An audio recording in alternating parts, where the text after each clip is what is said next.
Afternoon, Asari attackers. Welcome to Better Commander. I'm Nikki G, and today is the day. Isshin, two heavens as one. Isshin is a human samurai who swings his swords for the Asari uprising after being disillusioned by the Imperials. My friend JP plays an absolutely brutal version of this deck. I'll link it in the description. I tried my hand at a more budget-friendly version, taking inspiration from his list. And while you're here, why don't you subscribe to my channel so I may throw off the shackles of my corporate overlords and join the Asari uprising myself? Isshin, two heavens as one. Red, white, and a black for a legendary creature, human samurai 3/4. If a creature attacking causes a triggered ability of a permanent you control to trigger, that ability triggers an additional time. Wow, so we're looking for attack triggers, preferably with haste, so we can enjoy all that double value. There are a few basic strats I use when composing my list. Of course, there are ramp and draw options that round out the deck lists as well. Alright, so we're going to be concentrating on attack triggers. That's what this deck is all about. We're also going to be concentrating on drain and damage effects, preferably as attack triggers. We have a bunch of cards that manipulate combat, as this is a deck where we'll be attacking the entire game, hopefully. We also have a protection suite. We want our meticulously assembled board state to survive our risky attacks and board wipes. We have a number of Haste Enablers, because attack triggers are better with haste. And to finish, we have a number of Beefy Bois. Okay, let's take a look at some attack triggers. There are quite a few that are monetarily pretty cheap and effective for this deck. Audacious Thief will add much needed card draw, and Hoarding Ogre adds much needed ramp. Cheering Fanatic offers a pretty decent discount on our next spell. This is effectively ramp in this deck. We also included Glint Sleeve Siphoner, which offers an energy payoff to draw additional cards. Finally, a use for these Venture into the Dungeon cards. We have Nadar's Selfless Paladin and Triumphant Adventurer that let us venture into the dungeon.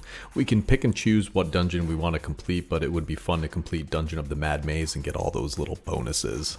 We have a very cool card out of Commander Legends. Emberwild Captain brings the Monarch into the game and drains our opponents.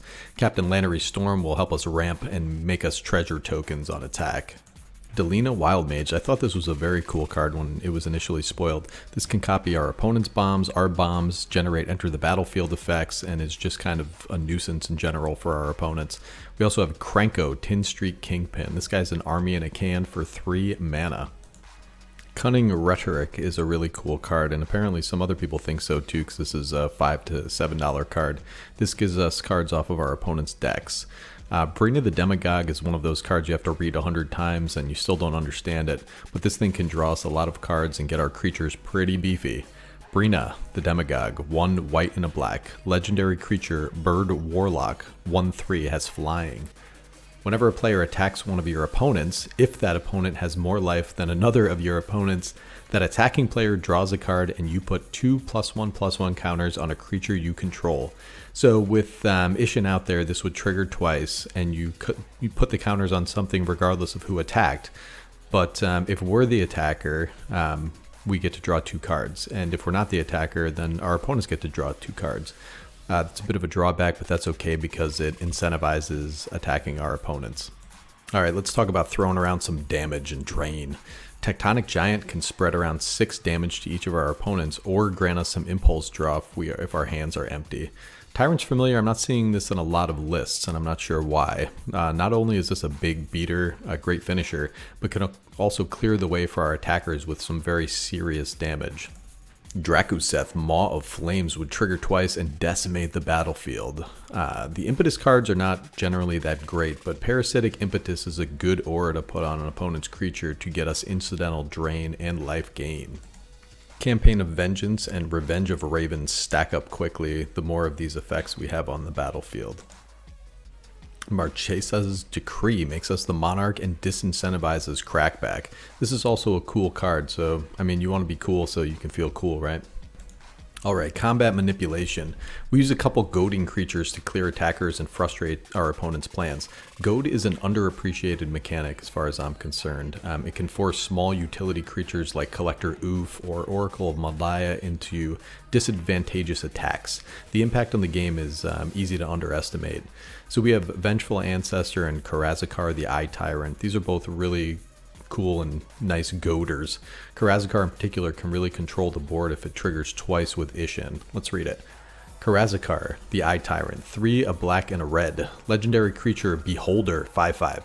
When you attack a player, tap target creature that player controls and goad it.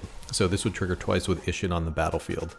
Whenever an opponent attacks another one of your opponents, you and the attacking player each draw a card and lose 1 life, which would also trigger twice with Isshin on the battlefield.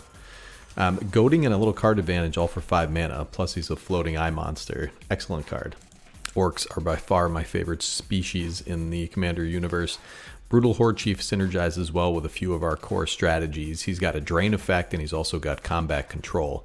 Odric, Master Tactician, can effectively control the flow of battle to force our opponents into disadvantageous blocks. Then we come to Bruce Tarl, Boorish Herder, Shirtless Legend. He can give 2 of our Beefy Bois Double Strike and Lifelink with Isshin on the battlefield, which is pretty decent for 4 mana. We also included a copy of Duelist Heritage. This card just wreaks havoc and sows chaos on the battlefield during our opponent's combat and also our own combat. Alright, now we want to talk protection. We have a suite of protection cards that aren't Flawless Maneuver or Teferi's Protection, because we're trying to do this on somewhat of a budget. Boros Charm is a great modal spell that can grant our permanents indestructible, has a couple other good effects there too. Rootborn Defenses can save us from a board wipe. We're also packing Unbreakable Formation, which can be used offensively to embiggen our attackers, or defensively to save us from a board wipe. I think Akroma's Will is probably worth the $9 price tag in this deck. It can be a great finisher. Alright, so when cards like Atali hit the battlefield, we want them swinging. So we have a bunch of Haste Enablers. In this deck in particular, it's super important that all of our creatures have haste.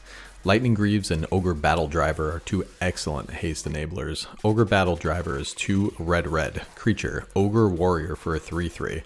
Whenever another creature enters the battlefield under your control, that creature gets +2/+0 and gains haste until the end of turn.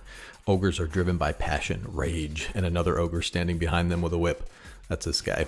Let's take a trip back in time. We're going to talk about Fervor, Classic Enchantment, and Hammer of Perforos, and these 2 cards just give everything on our side of the battlefield haste. So Anger, we do have quite a few discard effects like Faithless Looting and Smuggler's Copter in this deck. So we can get Anger hopefully in the graveyard, and he can just kind of hang out there being angry because he's so small.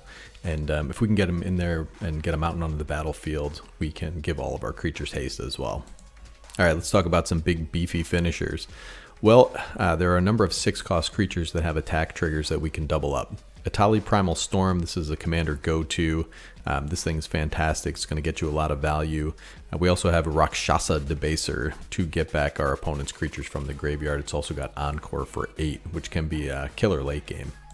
Well, as we all know, the old standbys are standbys for a reason. We have Sun Titan for a little recursion and Inferno Titan to spread around some damage. So these round out the rest of our Beefy Boys. Remember, we already discussed a handful of beefy creatures in some of our other categories as well. Isshin 2 Heavens as 1 is a really interesting commander, a really interesting card. It can be taken in a variety of directions. Take a look at JP's list too. I'm very impressed with the design of this guy. Honestly, I would use Isshin in the 99 of Edgar, Sir Gwyn, just to name a few.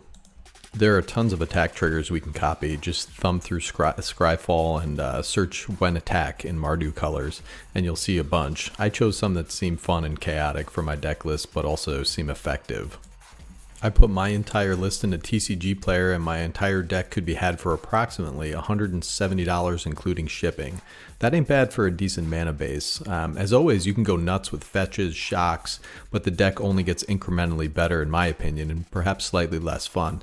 JP's version is pretty brutal. It's an awesome deck. I want you guys to check that out too. I'm going to link it in the description. And special thanks to JP for the inspiration. So anyway, have fun with this deck and have fun in your life. That's all I want you to do is have fun. So like and subscribe, and thanks for watching. This is going to be Nicky G from Better Commander signing off.